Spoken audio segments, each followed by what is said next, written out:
कौन है बेटा? बेटा! अरे क्या कर रहे हो? छोड़ो।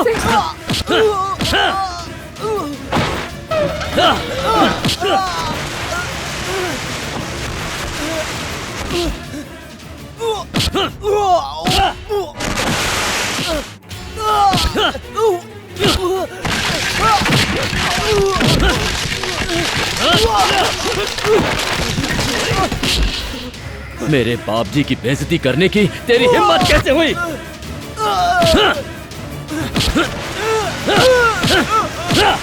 अरे बेटा! छोड़ो। इस हाथ से मेरे बाप जी को धक्का दिया था ना? रुक जाओ। मेरे बेटे से गलती हो गई बेटा। ये आइंदा ऐसे नहीं करेगा, इसे माफ कर दो।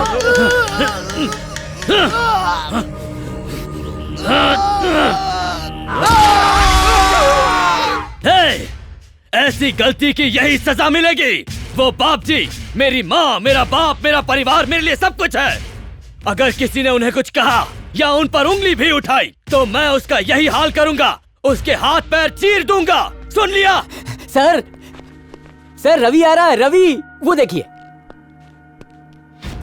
नमस्ते बाप जी। गांव गए थे ना? हाँ गया था। सूर्य मिला क्या? हाँ मिला ना। क्या किया उसके साथ? मैंने उसे समझा दिया है। मतलब तुम वहाँ समझाने गए थे? नहीं, मैंने उसे अच्छी तरह समझाया। अरे अच्छे से कैसे समझा, ये बताओ।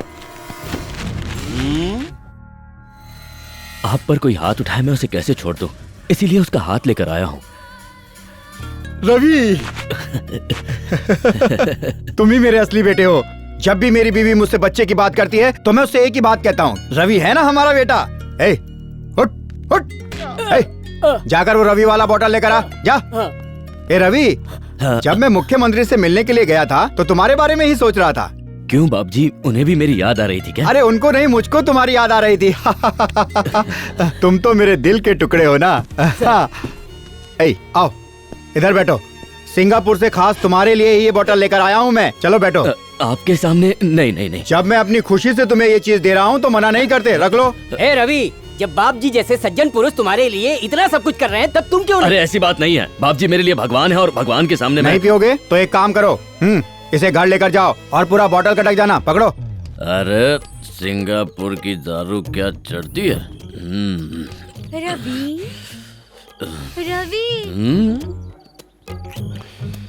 रवि बाबू।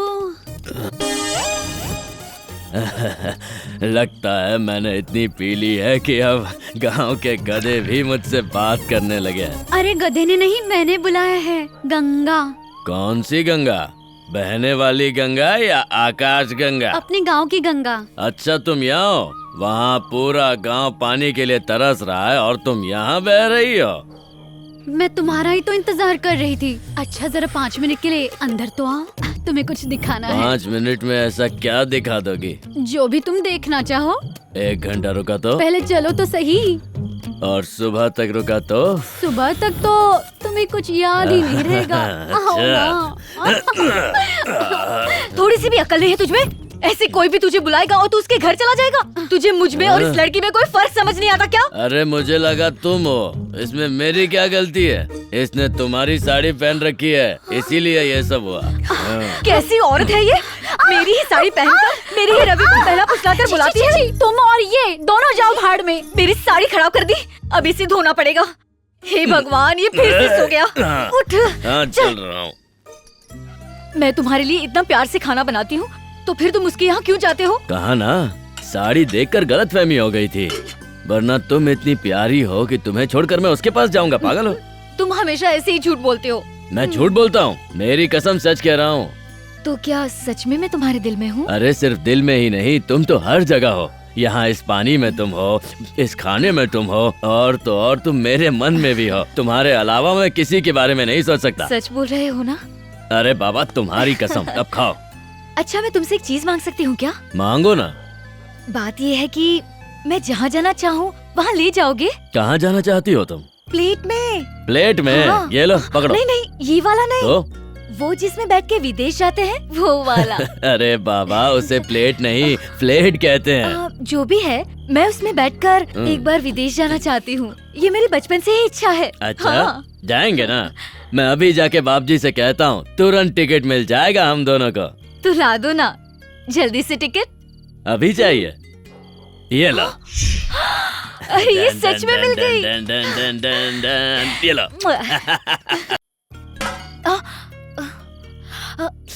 खाना बहुत अच्छा था, तुम्हारे हाथ में जादू है। और खाओ ना, सब तुम्हारे लिए है। खिलाओ। हाँ, और खिलाओ। खिला खिला कर इस आदमी को तुमने भैंसा बना दिया है। यहाँ की खाता है, बाहर जाकर झगड़ता है, और इन सब की वजह तुम हो। जाने दो, मुझे जो करना है करूँगी। शादी करूँगी तो इसी से करूँगी, वरना किसी से नहीं। अगर ये इसी तरह हमारे घर में आता रहा तो एक दिन गांव वाले हमारे मुंह पर थूकेंगे। अगर मेरी मर्जी से शादी करोगी तो खुश रहोगी। ऐसी उम्मीद मुझसे नहीं रखना। मैं सिर्फ और सिर्फ रवि से ही प्यार करती हूँ। पता नहीं क्या देखा था तुमने इसमें। न इसके पास जमीन है न जायदाद। दिन भर उस एमएलए के आगे पीछे घूमता है, बस उसी की शराब पीता है और उसके कहने पर लोगों के हाथ पैर उखाड़ता है। सुनो, अगर तुमने इससे शादी की तो यहाँ नहीं रहोगी, तुम भी जेल जाओगी। जेल भी जाना होगा तो जाऊंगी, लेकिन शादी रवि से ही करूंगी। अगर इससे शादी हुई तो मैं अपनी जान दे दूंगा। मैं तो इस जन्म में तो क्या, बल्कि उस जन्म में भी रवि के साथ ही अपनी जिंदगी गुजारूंगी। नहीं तो फांसी लगा लूंगी। तुम फांसी लगाओगे और मैं खड़ा देखता रहूंगा? तुमसे पहले मैं फांसी लगा लूंगा। आपसे पहले मैं मरूंगी। तुम नहीं, मैं मरूंगा। मैं मरूंगी। मैं मरूंगा। मैंने बोला ना मैं मैं मरूंगी। मरूंगा। नहीं, नहीं, मैं मरूंगी। चिल्ला क्यों रहे हो? ये पकड़ो दोनों। चुप, दरवाजा बंद करो और खुद को फांसी लगा लो। वैसे भी तुम्हें रोकने कोई नहीं आएगा।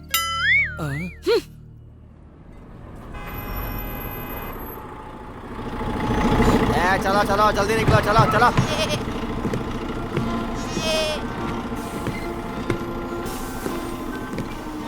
भैया आ जाइए।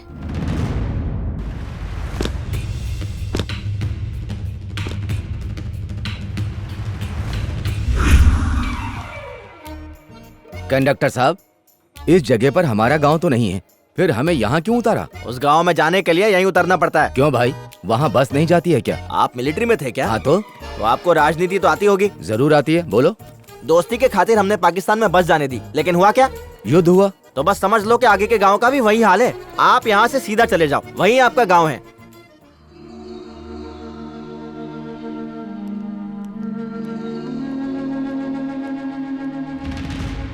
अब समझ में आया कि यहाँ बस क्यों नहीं आती है। अगर ये गड्ढे इसी तरह रहे तो कुएं बन जाएंगे। अगर पानी होगा तभी ये कुएं बन पाएंगे। क्यों भैया, यहाँ पानी नहीं है क्या? वो देखो। हम ऐसे गांव में आए हैं जहाँ पीने के लिए पानी भी नहीं है।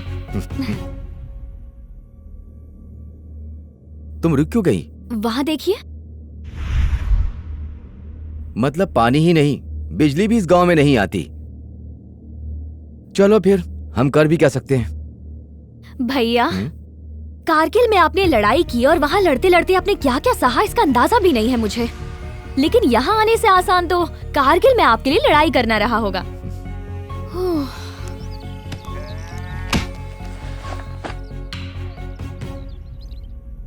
अजनबी लगते हो, किसके घर आए हो? इस गांव में रहने के लिए मकान चाहिए। इस गांव में?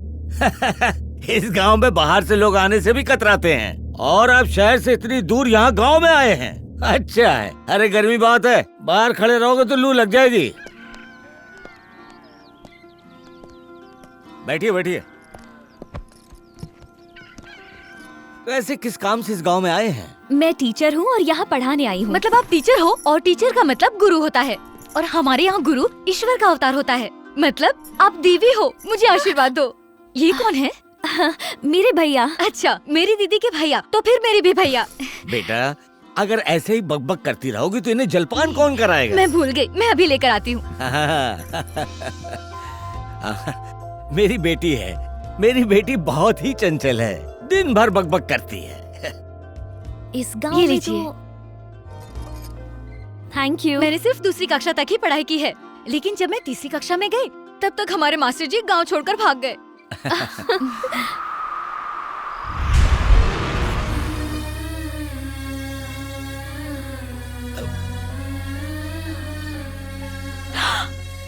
ये कैसे हुआ? कोई एक्सीडेंट हुआ था क्या?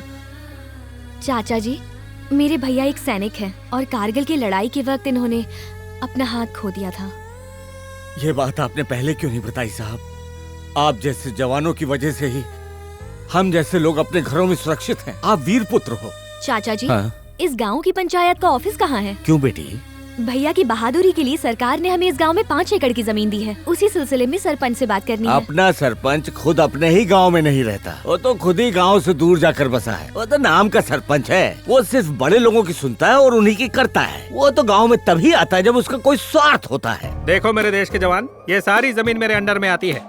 यहाँ से लेकर वहाँ तक की सारी जमीन पर सिर्फ और सिर्फ मेरा हक है। फिर भी ये 5 एकड़ की जमीन तुम्हारे नाम करने का वादा करता है ये सरपंच। अरे नारायण, जा जमीन के दर्शन करा। अरे यही तो है। इसकी आंखों पर मत जाना, इसके हाथ के इशारों को देखना। ये पत्थरों वाली जमीन तुम्हारी है। अरे तुम तो इस देश के बहादुर जवानों में से एक हो। इस पत्थर को काटकर जमीन बना देना पूरी तरह से। जय जवान जय किसान। यहाँ पर खेती कैसे होगी? मजाक मत करो। जब तुम्हारा भाई ऊंचे पहाड़ों पर दुश्मनों से लड़ सकता है तो क्या इन छोटे पत्थरों को काट कर मैदान नहीं बना सकता? फिर खेती करना, ये कॉन्फिडेंस मैं तुम्हें देता हूँ। जय जवान जय किसान। तो वो खाली जमीन हमें दे दीजिए। नहीं, यहाँ एयरपोर्ट बनने वाला है। क्या? एयरपोर्ट? बस तो यहाँ आती नहीं तो एयरपोर्ट कैसे आएगा? क्यों नहीं? एयरपोर्ट क्यों नहीं? क्या इस गांव की कोई हैसियत नहीं है क्या? क्या यहाँ विकास नहीं होना चाहिए? क्या विकास के सपने भी नहीं देख सकते? ये भी अधिकार नहीं है? ये नहीं कर सकते, वो नहीं कर सकते? जैसे विकास का सपना देखना कोई बहुत बड़ा जुर्म है। अरे जैसे सपनों में कविता को, बबीता को, अनीता को या फिर सविता भाभी को कोई भी आम आदमी देख सकता है, इसी तरह यहाँ एयरपोर्ट बनना भी देख सकता है। यहाँ पर एक एयरपोर्ट बन जाए, यही मेरा सपना है। सबका साथ सबका विकास। तो इस तरफ की जमीन दे दीजिए। नहीं, यहाँ मैं बंदरगाह बनवाऊंगा। बंदरगाह? जहाँ बड़े जहाज आते हैं। उसके लिए वहाँ पर समुद्र का होना जरूरी है। वो भी मेरा एक सपना है। सपने देखने के लिए मैं स्वतंत्र हूँ। क्यों हूँ ना? एक दिन मैं यहाँ समुद्र भी बनवाऊंगा। क्यों बे नालायक? उस पर टाइटैनिक भी चलेगी। आपके सोचने से समुद्र यहाँ नहीं आएगा, वो प्रकृति का एक हिस्सा है। अरे नादान बालिके, अगर मैं रुपए दिखाऊंगा तो समंदर क्या, समंदर का बाप भी उसके साथ साथ यहाँ पर चला आएगा और समंदर तो बन के रहेगा। और तुम केवल 5 एकड़ जमीन के लिए मुझे चोर भरी नजरों से देख रहे हो। बताओ, तुम सैनिक ही हो ना? तुमने कारगिल में युद्ध किया, मैं कैसे मानूं? तुम तो मुझे करीमनगर के हवलदार लगते हो, है ना? तुमने अपना हाथ उस युद्ध में खोया है, लेकिन तुम झूठ भी तो बोल सकते हो। सच बताओ। अगर सच जाना है तो आके सर्टिफिकेट देख लो। सर्टिफिकेट? ये तो कोई भी बनवा सकता है। आजकल तो नकली सर्टिफिकेट बनवाकर कोई भी डॉक्टर इंजीनियर बन जाता है। तुम लोग भी हो सकता है मुझे ठगने आए हो। इसका मतलब कारगिल सोल्जर होने का मुझे तुम्हें सबूत देना होगा, हाँ? बिल्कुल। और कोई रास्ता नहीं है ना? बिल्कुल नहीं।